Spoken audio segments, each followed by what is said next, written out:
Bien, vamos a continuar con este cuarto bloque, donde vamos a hablar sobre lo que será el análisis cinemático en dos dimensiones, ¿vale? En este análisis lo que vamos a basarnos va a ser con las grabaciones que tengamos con la cámara de vídeo y qué información podemos sacar y qué interpretación podemos darle a esos datos.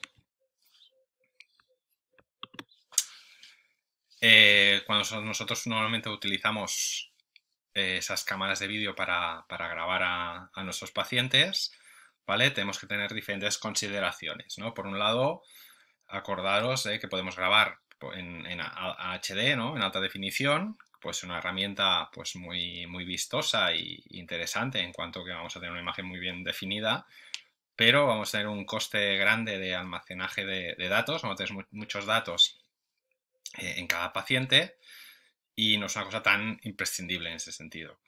Lo que sí va a ser imprescindible, sobre todo en un atleta, va a ser una cámara en HS, ¿no? En alta velocidad, con el objetivo de no perdernos ningún evento en su ciclo de carrera, ¿no? En este caso.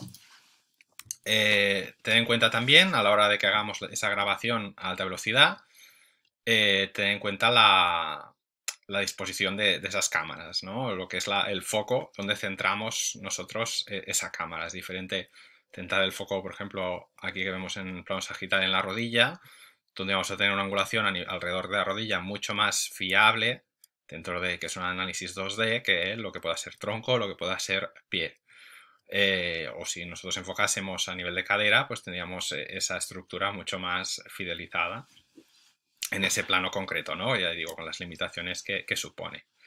Tenemos que tener en cuenta en consulta que tenemos a veces problemas de espacio, entonces utilizamos herramientas también que nos permiten esas cámaras, como pueden ser los grandes angulares, ¿vale? Lo que nos pueda pasar con estos grandes angulares puede ser que haya una distorsión de imagen, igual que hay cámaras que nos dan un poquito el ojo de pez, que también nos da una gran distorsión. Pues ten en cuenta que en esos casos pues podemos utilizarlas, pero que esos datos se vean alterados, entonces tenemos que interpretarlos y conocer el error que están grabando. A partir de ahí también tenemos la opción a la hora de hacer este tipo de análisis de poner algún tipo de marcador, ya sea pasivo o activo, ¿no? Tipo LEDs o con algún marcador reflectante, en pegatina o en una pequeña de estas bolas que se utilizan para los estudios 3D, o simplemente con la pierna desnuda y luego ya pues nos vamos centrando en las estructuras que nos interesen. Insisto, el análisis que se propone es cualitativo y no pretendemos cuantificar porque además en 2D es difícil de hacerlo de una manera muy fiable. En algunos planos sí, en algunos segmentos grandes sí, pero no en otros. Aparte de ahí haremos grabaciones, lo que sí que se recomienda es utilizar varios planos de grabación, ¿no? Aquí hemos propuesto un plano sagital derecho, un plano sagital izquierdo, ¿vale? Y a partir de ahí también hemos hecho un plano frontal anterior y uno posterior. Lo que hemos propuesto a partir de ahí es centrar a un ciclo, ¿no? Desde el contacto inicial al contacto inicial de la misma pierna en los diferentes planos y a partir de ahí trabajamos. Uno de los softwares que ya conocéis también que utilizamos más es el Kinovea como editor de vídeo que nos permite pues mucho juego a nivel de medidas de ángulos y de establecer las estructuras que queremos valorar, la capacidad que tenemos de ampliar y de mover el correo en este caso adelante atrás de una manera muy sencilla con las flechitas del ordenador. A partir de ahí empezaríamos a valorar la grabación, ¿no? Tenemos, insisto, un mínimo de 4 planos que podríamos añadir el cenital, podríamos añadir el transverso, pero en principio nos centraremos nosotros con estos 4 planos, ¿no? El sagital derecho e izquierdo y el frontal anterior y posterior.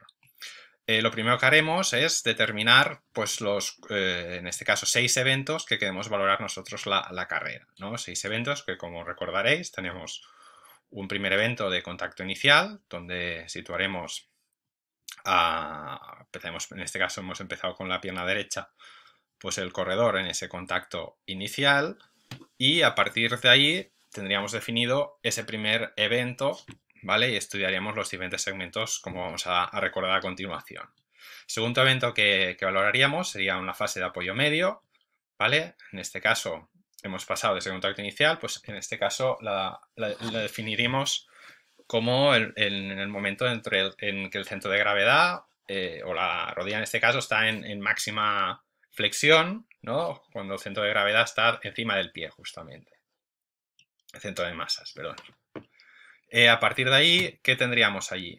Tendríamos la fase propulsiva. La fase propulsiva la determinaremos pues, en el momento justo, que en este caso la pierna derecha, que es la que estamos estudiando, está a punto de dejar el suelo. Esos serían los 3 eventos de contacto y abajo tenéis los 3 siguientes de oscilación.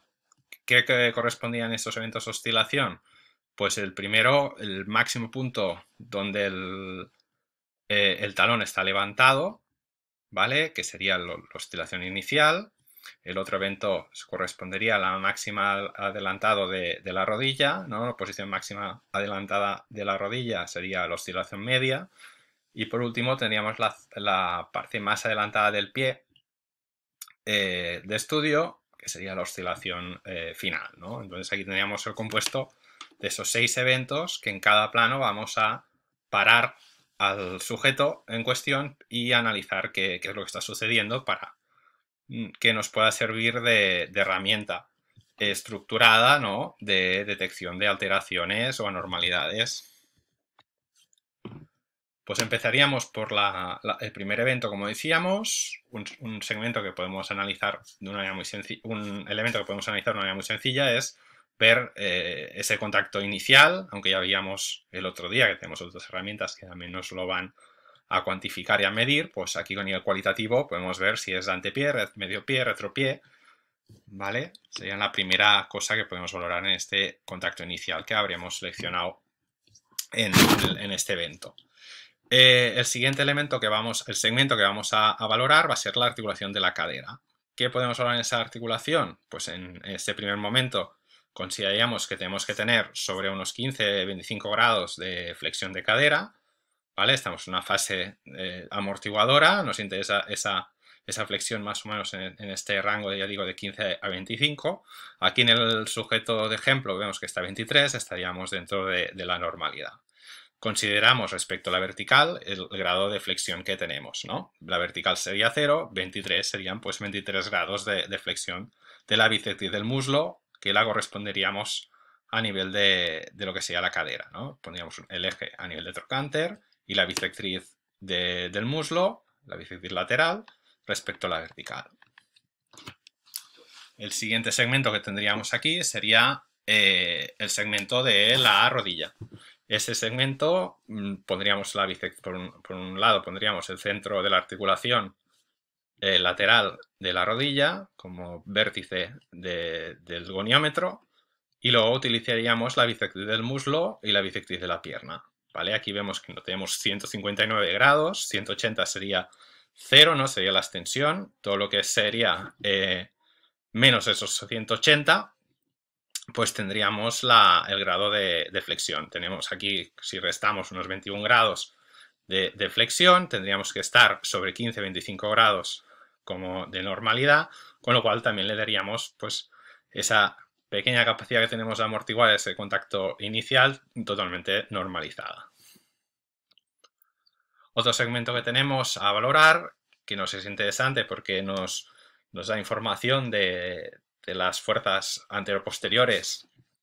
Si las tenemos, esa fuerza de frenado, pues es más protagonista o menos protagonista, ¿no? Si nos frena más el paciente o menos, que es la verticalidad de la tibia, ¿no? Que la verticalidad idónea sería sobre esos 0 o 5 grados como mucho. Aquí vemos está bastante vertical, igual está un poquito inclinada, pero muy poquito, ¿vale? Que es otro elemento de valoración. Otro elemento que normalmente yo personalmente no mido, pero que también se describe es la distancia al centro de masas, ¿no? ¿Qué distancia? Como más distancia, pues tendría una longitud de zancada, ¿no?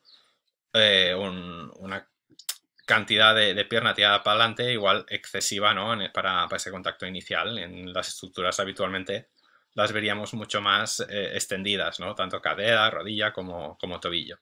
Aquí en este caso pues está bastante posteriorizado, digamos, el talón respecto a esa línea del centro de masas del paciente.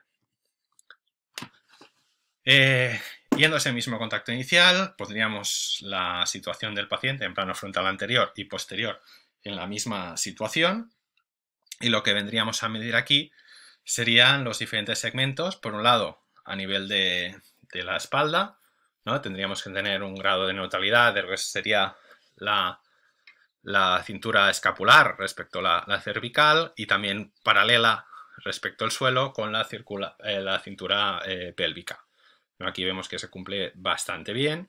Otra cosa que veríamos sería la posición de las rodillas, ¿no? Que no tuviésemos un lleno o algo muy marcado. Tendríamos que estar aquí bastante neutro, ¿no? Bastante ángulo Q propiamente que se nos mantuviese sobre estos 15 grados, más o menos, ¿vale? Y aquí también veríamos pues una pequeña posición ligeramente supinada del pie, ¿vale? La supinación del pie en este contacto inicial tenemos que tener en cuenta que a más velocidad normalmente el pie supina mucho, mucho más. Otro aspecto que podemos valorar aquí sería también si hay una posición, ¿no? de cruzado de las dos piernas, ¿no?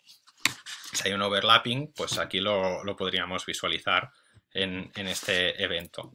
A nivel anterior, pues muchas veces veis que está cortado, muchas veces es por también una limitación de los equipos que disponemos. Tenemos una cinta o tapiz rodante que normalmente lleva unos comandos, ya que es una cinta adaptada, no es una cinta probablemente biomecánica, sino es una cinta normalmente de gimnasio, con las que utilizamos habitualmente, y nos da este tipo de limitación. Ya intentamos que el motor no nos caiga muy adelante para que no nos fastidie la visualización del pie en ese plano anterior, pero en la parte de los comandos pues nos hacen que nos quede cortada así un poquito más adelante de la cintura habitualmente. Si no conseguimos que el corredor vaya un poquito más para atrás y la cinta os da suficiente espacio. Aún así, aquí lo que veríamos y corroboraríamos sería, por un lado, el genovaro o genovalo que pudiésemos en el paciente. En este caso, vemos que está bastante normalizado, ¿no? Está bastante neutro, como decíamos. Y luego también podemos ver el grado que tenemos de rotación interna de esas rótulas, ¿no? Sea una componente de torsión. Aquí se podría ver muy bien con este plano anterior.